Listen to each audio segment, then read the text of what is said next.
I brought in a Navy sword, a dress sword, and belonged to Commodore Morris, who was a distant relative of mine. He's got a very interesting history. He went to sea at the age of 15 in 1799 and is immediately made a midshipman. Commodore Charles Morris served during the Barbary Wars and the War of 1812. During the War of 1812, he served as the first lieutenant aboard the USS Constitution under Captain Isaac Hull, who commanded the ship during its battle against the HMS Guerriere. Dealing with the Barbary pirates was one of the first times the American Navy had an opportunity to prove that they were a power to be reckoned with on the sea. When Commodore Morris passed away in 1856, he had 57 years of service in the U.S. Navy and was the second highest-ranking still-serving U.S. naval officer at that time. And this sword is a U.S. model 1852 naval officer sword. In fact, this is the pattern that is still in use with the U.S. Navy to this day. This is one of the very first U.S. model 1852 naval officer swords. You've got a wonderful etched Ames Manufacturing Company mark on the ricasso that tells you who made the sword, and then stamped at the base of the ricasso you have the date 1852. Only 500 swords were in that initial order. The sword is decorated with the typical naval motifs. You've got the sea serpent on the quillin, the USN and a ribbon on the face of the guard. You've got the knots on the mounts, and you also have the sea serpent on the drag. On the reverse of the blade is the etched USN and a ribbon, and the fouled anchor motif that is associated with naval arms. The sword is in really good condition, with some of the gilt still on the brass hilt. We've also got a lot of the polish and frosty etching on the blade. Lastly, there's some surface oxidation and a little bit of light surface rust because it's a first contract Ames model 1852 naval officer's sword. If it had absolutely no historic association, it would be worth at least $2,000 to $3,000 in an auction setting. But you have this amazing family history for a very iconic U.S. naval officer. If this sword were to be offered in a retail setting, we think the asking price for the sword would be in the neighborhood of $25,000. Wow, it's amazing.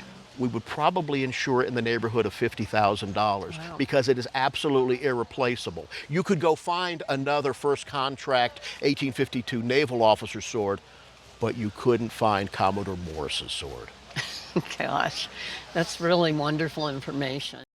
You brought in quite a collection of swords, all related to one individual. Who is he to you? This is my great-grandfather, Captain John Hetherington. He was a Berdan sharpshooter in the Civil War. This sword is kind of the family legendary sword. He was wounded, and this is a picture of how he was carrying the sword when he was struck by the bullet. All I was ever told was that this saved his life. When the bullet hit his hand, a piece of the sword lodged in his hand, and that's why he had to leave the Army. And eventually it crippled his hand right up. Captain John Hetherington was one of the original men who enlisted in one of the 4 companies during the recruitment in New York. Since one couldn't just sign up to be a Berdan sharpshooter, as a test, men had to hit a target about 10 inches across at 200 yards and put 10 rounds into it consecutively. If they could pass that test, they could be a Berdan sharpshooter. So they weren't employed like regular infantry. Instead, they were sent out in company-sized elements and in smaller groups. These guys were the designated marksmen of their era. So they would be looking specifically for Confederate officers, the members of artillery crews. They were important as skirmishers. And doing all this work, they had a very, very high casualty rate. It was a dangerous business to be a Berdan sharpshooter, as your relative found out. Captain Hetherington later re-enlisted as a private and was promoted to sergeant not too long thereafter. In late '62, he ended up being commissioned as a second lieutenant. He was then specifically recommended for promotion to captain by Berdan himself. So what we see here in his sword collection are 3 of the swords that we typically see for Civil War officers, but it's unusual to have them all together for one individual. This is a private purchase sword made in Germany. This is kind of, if you go to the corner store and buy the cheapest sword you can get and still be an officer, that's what you would end up with. And then this, by regulation, he didn't have any business having. This is the 1850 Staff and Field, but they're private purchase swords. There is nothing stopping you from buying one and getting it. This is an 1850 foot officer sword. This is not a pretty sword, but as we learn here, this sword is a lifesaver. On the Jerusalem Plank Road at Petersburg, Captain Hetherington carried this sword, and on its back end, we can still see where the bullet struck and damaged it. From a collector's point of view, there are certain things that always rise to the top. If you're going to find something out in the world that relates to the Civil War, boy, you'd be very lucky if it's something from Berdan. You also have a nice framed document that gives us a history of his service. You've got the photograph, which puts it all in context, and these three swords. If I was cataloging this for an auction, I would put an estimate of $15,000 to $20,000.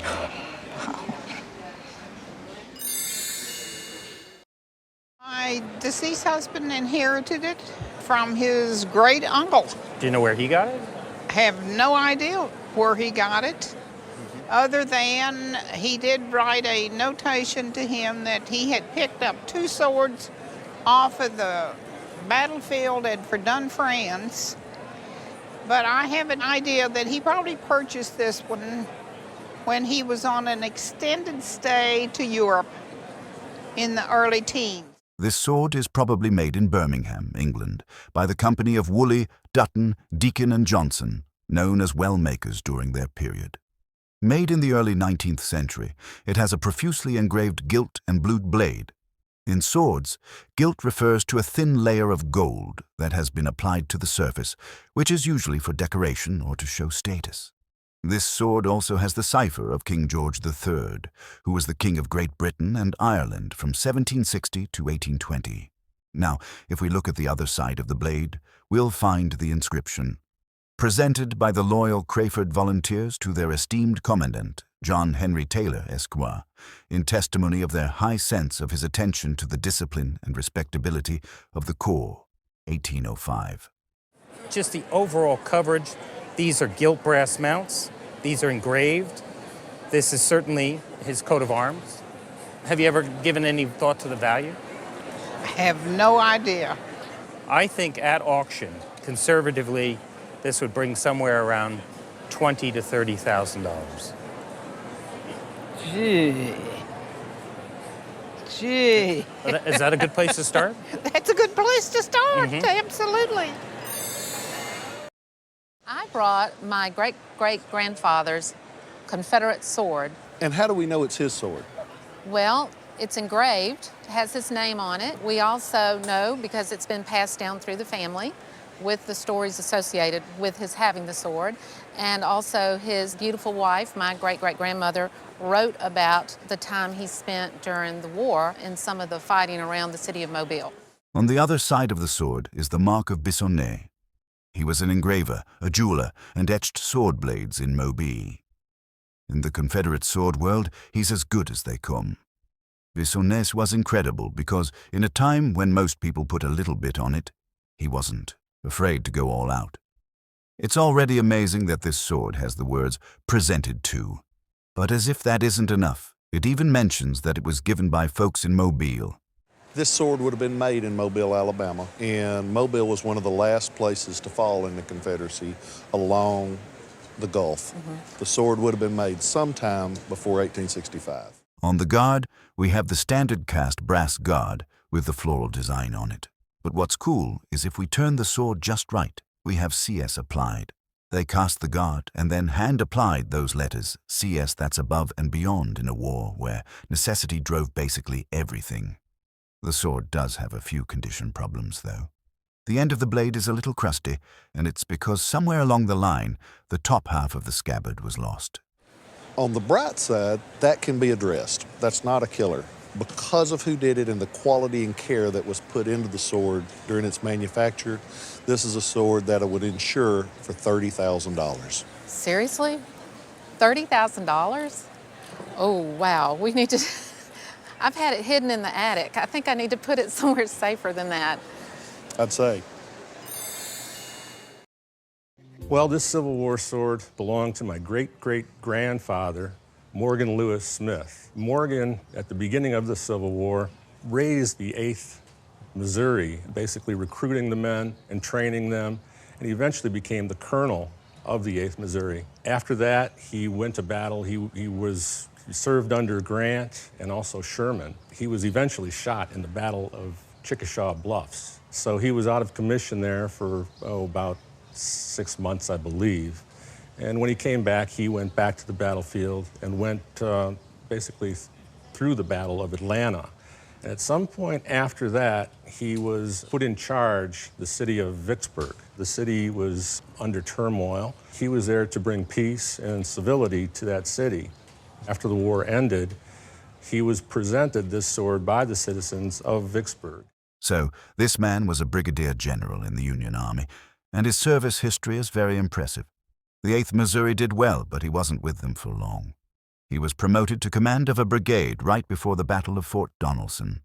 The battle where he was wounded, coincidentally, is outside of Vicksburg. It's Chickasaw Bayou, which was one of the early attempts by the Federals to envelop the city and come around the defenses. However, they were rebuffed by the Confederates, and that's where he got his wound. Apparently, he was well thought of enough at Vicksburg for the citizens to purchase an extraordinary statue-hilt presentation sword for the general. It has a presentation on the scabbard. We've got his name and information there presented by the citizens of Vicksburg in 1865. The sword itself is absolutely gorgeous. There are 2 maker's marks. This one here, which is Collins & Company. They made the blade. It was then sold retail by Tiffany. And this sword is not really something that was intended to be worn in battle. It's a gift, a fancy item. Meanwhile, the portrait shows Morgan Lewis Smith posing over a map of the city of Vicksburg. What the people of Vicksburg went through there was horrific. At some point, they had to boil wallpaper to make soup out of the glue for nutrition, and even lived in caves to avoid the bombardment. It was absolutely brutal. Presentation swords are an interesting market. There is a certain value that is derived from the beauty of the artifact itself. There's value that either adds or detracts based on the individual of what they did. And in this case, this is a very well-regarded individual. It is very specifically personalized for him. The Civil War market has taken some hits lately. Here in 2018, we were about 15 years into a downward slide on that market. It has recovered to a degree. Things are better than they have been in recent years. Even that being said, this is an item that would have a retail value today between $40,000 and $50,000. Wow. Wow. That's amazing. Thank you so much. So this sword hung in my grandmother's living room, and she always told me that the sword was George Washington's dress sword and was given to a relative believed to be an aide-de-camp to George Washington. So I did a little bit of paperwork, a little research, and I believe this belonged to Josiah Pratt, who is 7 times removed grandfather. Nice, Yeah. nice. Well, it more than likely has nothing to do with George Washington. Oh, Sorry about that, That's but okay. there's some good news. This sword's blade is actually German-made, and they were being imported in big numbers. Sometimes they would be hilted in England and shipped over, but this one's a Boston hilt. So, everything our guest said about Josiah Pratt really fits with this sword. He was a militia officer, born in 1719 in Stoutenham, Massachusetts, which later became Foxborough, Massachusetts, in 1778. Our guest's ancestor was instrumental in helping to form Foxborough, along with helping to write the Suffolk Resolves. He had been a militia officer for most of his life, and he needed a badge of rank. For these people, the badge of rank would have been a small sword, just like what we have here. This is a little nicer than most, but all of the swords from this time period that I have found are all similar in form, but not as nice as this one. You got a really special one. Unfortunately, the sword is missing the wire wrap. However, based on its design, particularly the pommel form and ferrules, it was most likely crafted in Boston. Well, we think it would be worth, at auction, in the $3,000 to $5,000 range, given the history that it has. If it had Boston touch marks on it, it would probably be in the $8,000 to $12,000 range at auction. wow. But with the history you've got and the form, I think we can really identify it to Captain Josiah Pratt. And that's wicked cool. It is. I love it. It's, you know, when I saw it and I saw the story, I went, oh my God, this is fantastic. So I was pretty excited to see it. And thank you for bringing it in today. Thank you, It's Joel. awesome.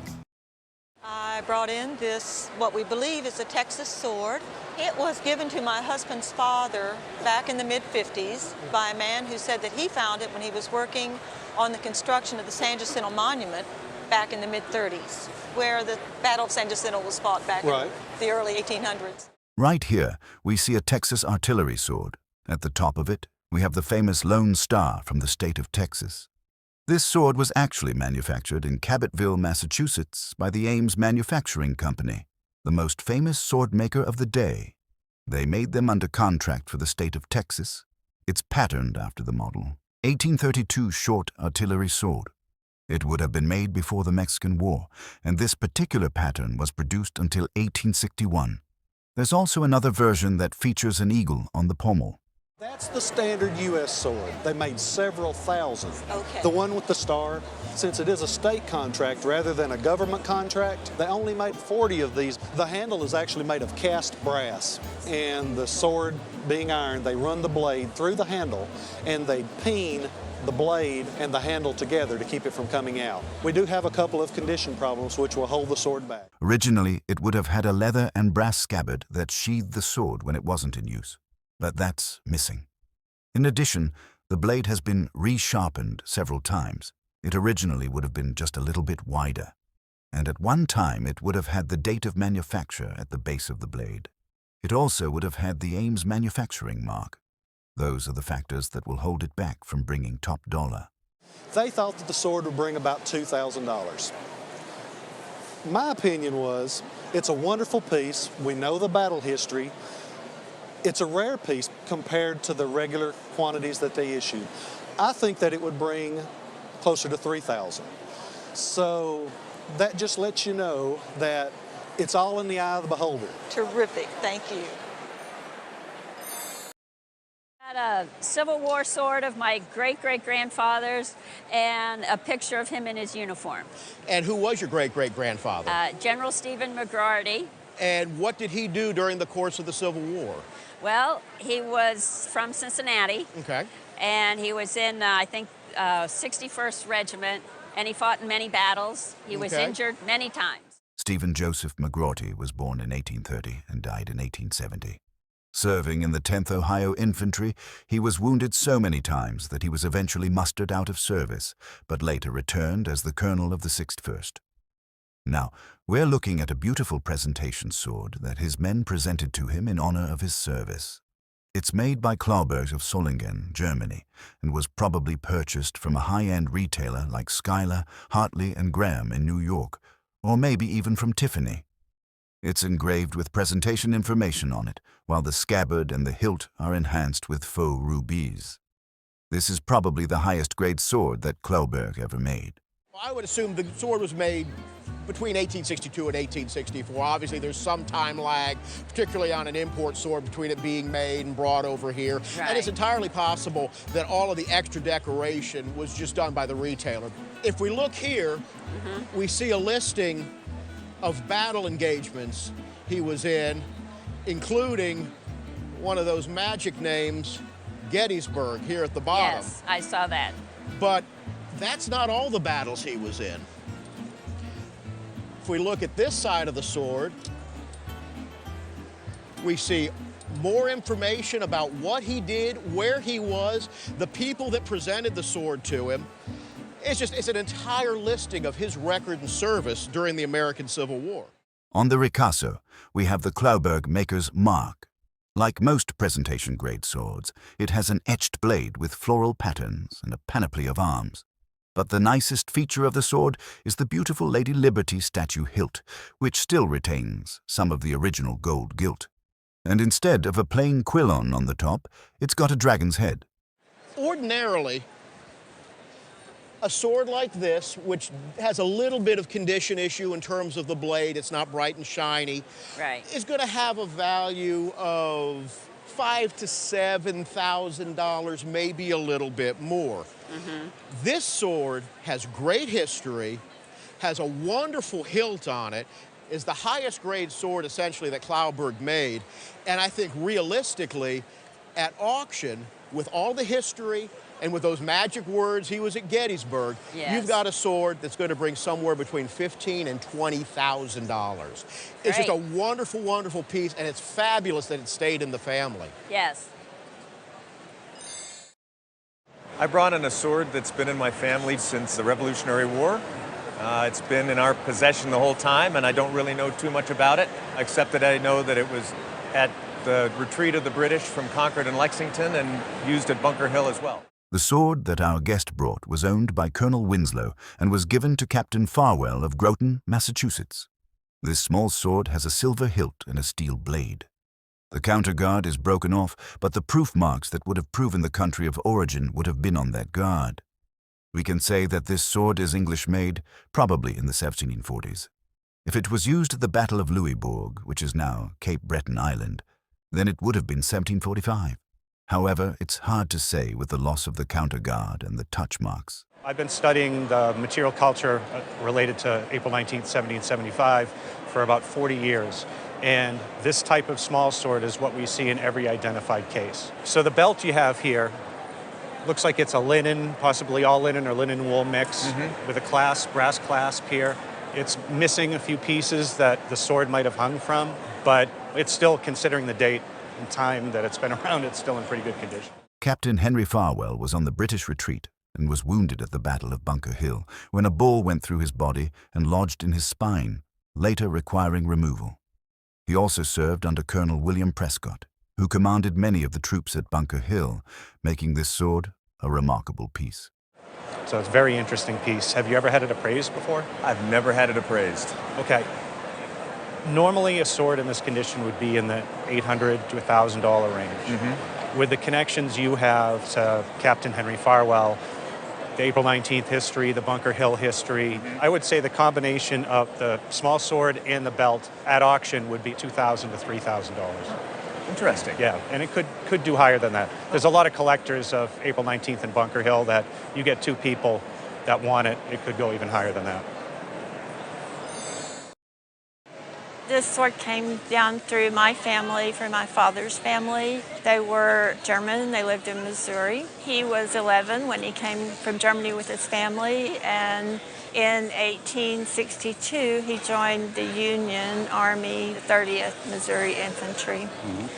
And they were sent to Louisiana and Mississippi. And so this was presented to him by his Louisiana friends as a token of their esteem. The presentation reads, "Presented to Lieutenant Louis Beerwith by his Louisiana friends as a token of their esteem, July of 1864.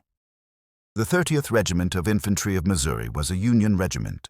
They were known as the Shamrock Regiment, which meant that the majority of them were probably Irish." So it's interesting what this German young man did to distinguish himself even within that group of men, to be bestowed with such a magnificent gift.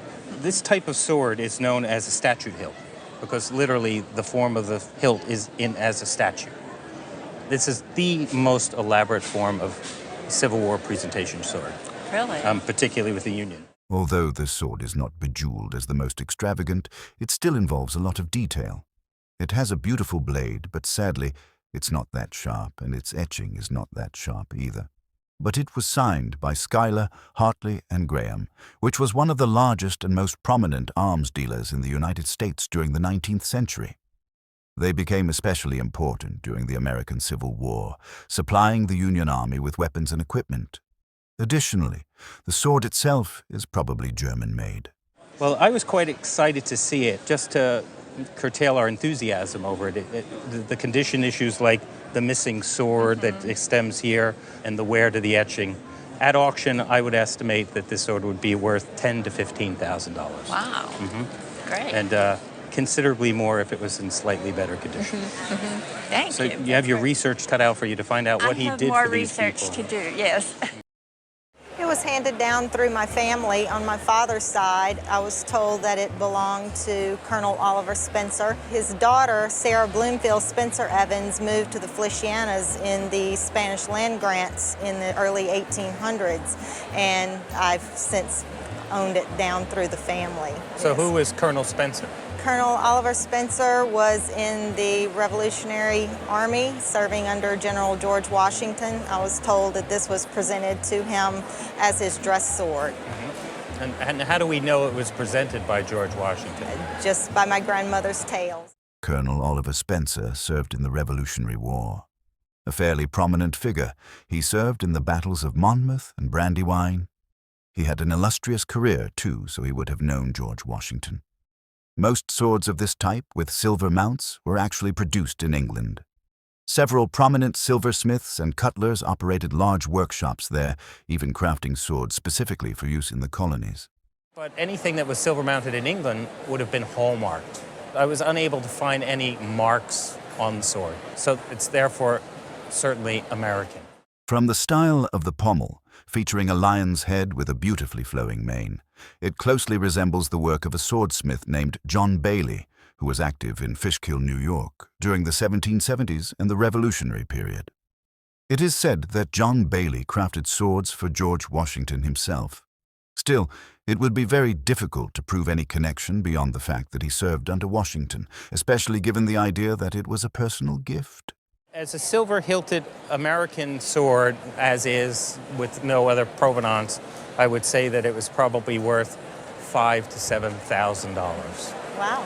But with the prominence of your ancestor and the service that he saw through the Revolutionary War, and that even though we don't have that association with Washington, he was there, and we know who he was because it's been in your family ever since. If I had this auction, I would easily put it at around $10,000 to $15,000. Very nice. That's wonderful. I brought what I believe is a Confederate sword. My grandfather said it's been passed down generation to generation, but I honestly think it's a replica. I don't know if they won it at a state fair, you got one free when you buy a used car. I don't know, but I'm here to see if it's authentic or not. What makes you think it's a replica? It's this coloring to it. It doesn't seem to be right. Well, that coloring is 150 years worth of beauty. What we're looking at is a sword made by a firm in Macon, Georgia. William J. McElroy made swords for the Confederacy, and for those who could afford it, he would even custom make a sword to their specifications. One reason people think these are reproductions is because of how vividly clear the etching is. If we take a closer look, we'll see how artistic this is. Right. All the way down. It's beautifully done. He was one of the best in the business. If we turn this sword over, there's something that might give us a clue as to where this sword came into your family's possession. It says J. Knight Jr., J-U-N. Okay. That's the soldier's name that bought it and had his name engraved into the blade. J. Knight was with the 7th Mississippi Infantry Battalion. Each company had its own little nickname, and they were the Beauregard Defenders. Also, they were very heavily engaged at Vicksburg and throughout the war. They fought at Franklin, which was one of the fiercest days of battle during the Civil War. They lost huge quantities of soldiers as well. J. Knight was lucky enough to make it all the way through the war, served 4 years, went home, and died as an old man in 1893.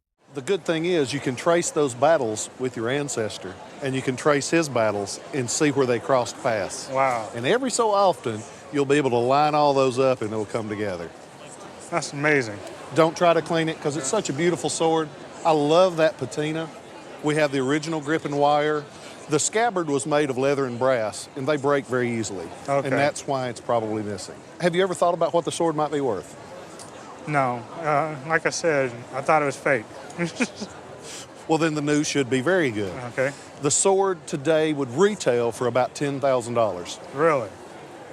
Wow. I'm glad I didn't try to recycle it or something. Me too. I'd love to do what you said and trace their interactions. You didn't know you were going to get homework today, No, did you? I didn't. I appreciate it. This was my grandfather's maternal brother's Confederate sword. He was a first lieutenant in the Civil War, fought with the Army of the Tennessee. It's my understanding that he was wounded and got dysentery and died, and the sword in the picture came back to the family and then was passed along through my father's family. Mom broke up the house and I ended up with the sword. It's been in my closet for, well, since '74. Do you remember his name? This is John Robert Selfridge. Of 19th Georgia?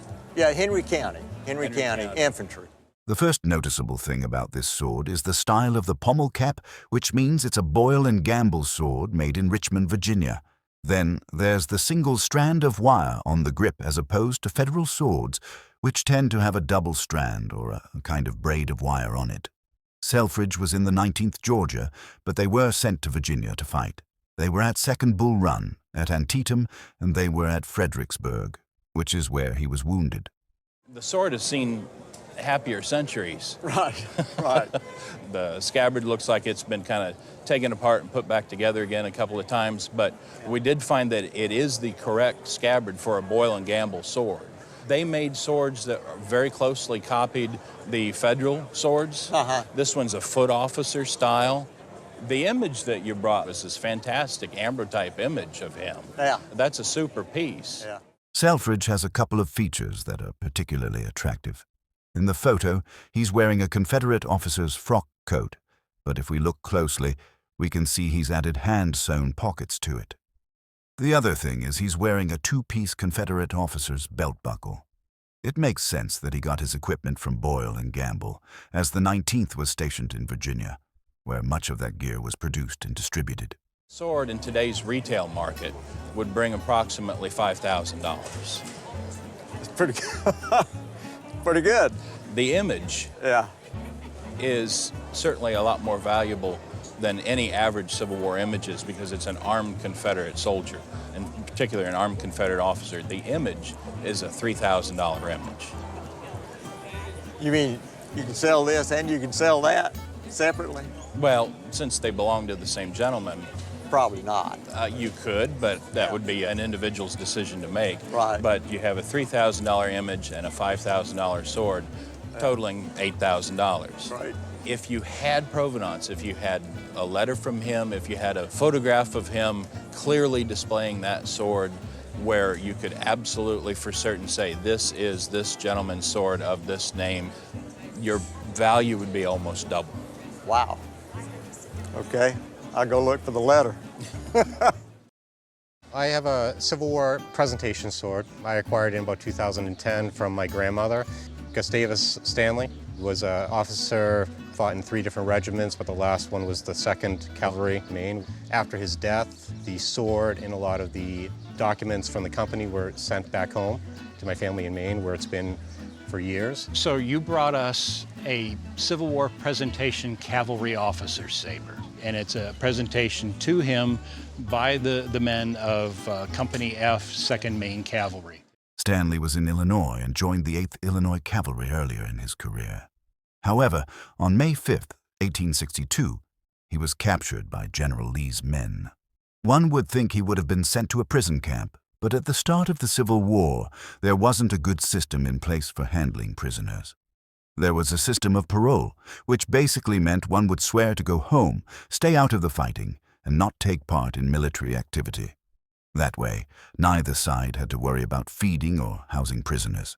Afterward, he was called back into service, became a captain in Company B, 28th Maine Infantry, and was sent down to the Gulf. He was then captured again. So he's in trouble again. He gets paroled, goes home, and comes back with 2nd Maine Cavalry in 1863. Now, the sword itself, it's beautiful. What we're seeing is a nice acid etch engraving on the blade. We have a Federal eagle on the reverse side, and we know it is a German-made sword because the maker's mark on the ricasso is that of the firm of Clauber of Solingen, Germany. A retail price for this sword would be between $8,000 and $10,000. Oh, wow. Wow, that's great. This gentleman saw a lot of Civil War service, but he couldn't quite seem to stay out of trouble. No, he could not.